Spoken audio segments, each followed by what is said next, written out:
Të dashurit e me, vëllezër dhe ju motra, jemi në xhuman e 23 me radhë, duke fol për familjen dhe rreth familjes, duke u mundu në çdo formë legjitime për ta forcu këtë institucion, sepse është institucioni më kredibil, se nga këto në varet e ardhmja jonë, e ummetit tonë, e kombit tonë, nga këto matët vlera jonë si individ. Familjet e tona gjithmonë kanë pas prind që na kanë rrit me halal, që na kanë eduku me fjalët më të mira, që na kanë motivu me motivimin më të mirë, dhe nga këto familje kanë dalë burra dhe gra që kanë lanë gjurmë dhe lajnë për çdo ditë, jo vetëm brenda kufive të vendit tonë, mirë po në tërë globin, kudo që shkelin shqiptar që kanë dalë nga familje të këtilla. Dashurit e me i shtyr për të fol për këtë temë që sot do ta trajtoj së bashku me juve për pak minuta. Lufta në Kosovë 1998-99 la shumë plagë të mëdhaja dhe damtoi shumë familjet e tona. Vrau shkau shumë e shumë prind dhe vëllezër tonë, e nana e motra tona, por shumë fëmijë mbetën jetim, mbetën pa prind. Dikush mbet pa bab, e dikush pa bab edhe pa nan. E këto nana që ndruan stoike, të forta, këto e anashkaluan çdo kënaqësi personale të jetës së dynjas, e tërë fokusin e orientun nga evladët, nga fëmijët e tyre. Për këtë, Muhammed Mustafaja sallallahu alaihi wasallam sjell një ngjarje për një shpërblim të madh që do t'i kaploj këto nana. Thot Rasulullah sallallahu alaihi wasallam, njeriu i dytë që ka për të hyrë në xhenet është ky. Thot unë shkoj për ta hap derën e xhenetit, se mu Zoti më ka obligu dhe urdhëru i pari për të fut në xhenet. Thot vjen një gru dhe dëshiron të hyj para meje. E unë thot e largoj me krahun tim, e pengoj. Ajo insiston përsëri për të hyj. E unë i them asaj, sallallahu alaihi wasallam, kush je ti? Thot unë jam një nanë që në rinin time më ka vdek bashkëshorti. E unë e kam rujt vetën dhe i kam rujt e vladët. I thot Rasulullah sallallahu alaihi wasallam, pasha madhnin e Zotit, oj non, si kur që Zoti mu të mos më obligon të i pari për të hyrë në xhenet, vallahi ti je meritore për të hyrë e para në xhenet. Dashurit e me, duke njohur dhe duke ditë, shumë shtëpia që baballarët kanë ndru jetë, e nënat i kanë rritë dhe po i rrisin me edukat, me kulturë, me besim, me sakrificë të madhe, më shtyu se sa e fort është familja të ne shqiptarët dhe sa me peshë të madhe është të ne muslimanët dhe se sa sakrificë të madhe bën familja jonë, vetëm e vetëm mos me u rënu nga mbrenda, se në moment që hyn armiku mbrenda, izolohe dhe fortifikohe sa du shtëpin jashtë. Sot po e trajtojmë këtë temë shumë të ndjeshme dhe shumë me rëndësi të madhe, sepse prek një kategori që ne Islam gëzon nderin e veçantë. Një hutbe e këtill mund të jetë mesazh shpirtëror. mund të jetë respekt dhe mbështetje për gratë që pas humbjes së bashkëshortit kanë marrë mbi supët e tyre barrën e rritjes së fëmijëve dhe duke ruajtur fenë, identitetin, moralin dhe krenarinë e tyre, të familjes së tyre dhe të shoqërisë në përgjithësi. Shoqëritë zakonisht i vlerësojnë njerëzit sipas pozitës, sipas diturijës, sipas postit dhe sipas famës së tyre. Mirë po Allahu i madhërueshëm, atij qofsh mi fal, i vlerëson sipas devotshmërisë, durimit, sinqeritetit dhe sakrificës që bëjnë. Sot po paraqes një figurë të heshtun, shumë të heshtur, por një figurë madhështore. Një figurë që nuk del në për podiume, që nuk përmendet në për media, dhe nuk kërkon lavdim, por kjo figurë për çdo ditë zhvillon një sakrificë dhe një luftë të madhe për hir të Allahut Gjelle shanuhu wa Gjelle Gjelaluhu. Aja është gruaja që mbështet, rrit, edukon fëmijën, jetimin. Një grua që humbi bashkëshortin, por nuk humbi kur besimin. Një grua që e fshin lotin e fëmijës së vet,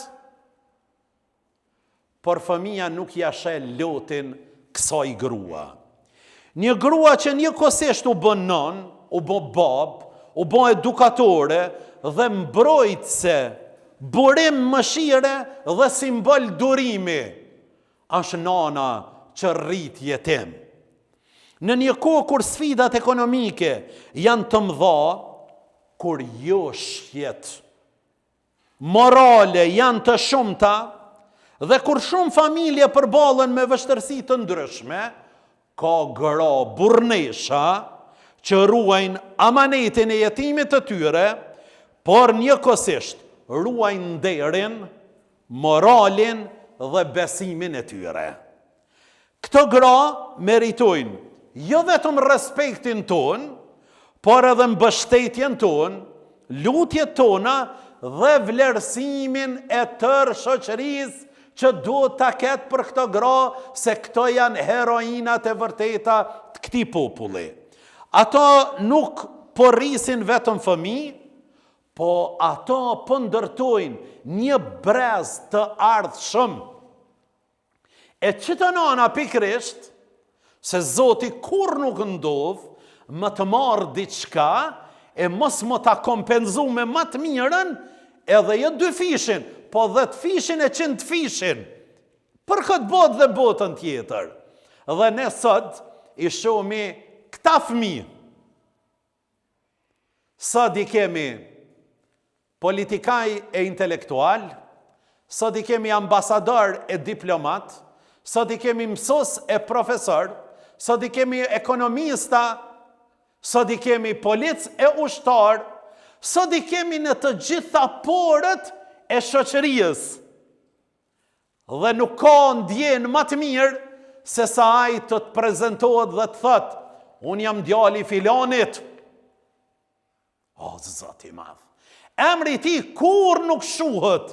Arsyeja se është një nanë heroike që e ka bind, ka sakrifiku dhe e ka eduku që emrin e babës së tina kur mos me përbaltu askush, po gjithmonë me vepra me ngritën. Vërtet meritojnë lutje, dua, mbështetje nga e tërë shoqëria. Të dashurit e mi, Islami ka kushtuar kujdes të jashtëzakonshëm këtyre 2 kategorive. E para, gruas së ve dhe jetimit. Fatkeqësisht sot ka shumë gra që kanë mbetur vetëm me fëmijët e tyre. Ato përballen me sfida ekonomike. Ato përballen me sfida emocionale, me sfida shoqërore dhe edukative. Por nga këto gra, ka që nuk u dorëzuan dhe nuk dorëzohen kurrë. Ata nuk shiten dhe nuk e shesin dinitetin për komoditetin e tyre. Nuk sakrifikuan moralin për interesin personal. Nuk i lan jetemët pa edukat. Ata ruajnë fejen, edukatën e fëmijëve me halal dhe mbetën shembulli më i mirë i durimit dhe i besnikërisë. Këta janë shembulli më i mirë i durimit dhe i besnikërisë. Kjo është fitoria më e madhe para Allahut xhalla shanuhu wa xhalla xjalaluhu. Për këtë neve si shoqëri na takon me e fut në praktik fjalën e të madhit Zot që thot në kaptinën Duha: fa ammal yatime fala taqhar. Jetimin kur mos e poshtro. Jetimin kur mos e nënvlerëso. Jetimin kur mos e ofendo. Jetimit kur mos ja merr pa drejtësisht një gjë. Jetimin kur mos e le në gjendje të mjerueshme.